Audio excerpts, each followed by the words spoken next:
சிரிக்கும் புத்தர்.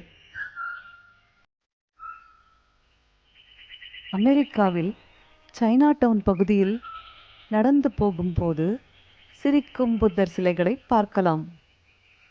நான் பார்த்த ஒரு புத்தர் ஜென் துறவிகளைப் போல சீடர்கள் சூழ நடக்கவில்லை. அவர் இனிப்பு மூட்டைகளோடு வீதிகளில் நடந்து வந்தார்.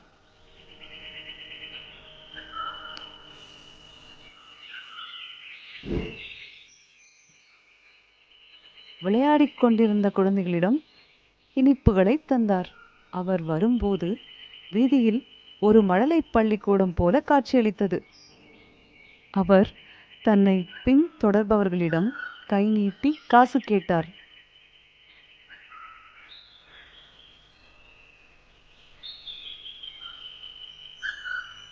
இன்னொரு ஜென் துறவி அவரிடம் ஜென்னின் முக்கியத்துவத்தை பற்றி கேட்டார்.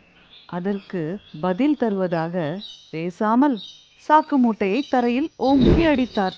ஜென்னில் தன்னை உணர்வது எப்படி? இது அடுத்த கேள்வி. மகிழ்ச்சியான ஜென் துறவி தன் சாக்கு மூட்டையை தன் தோளில் மாட்டிக்கொண்டு நடக்கத் தொடங்கினார். அந்த நொடி உண்மை புரிந்தது. அது ஒரு ஜென் மூமெண்ட்.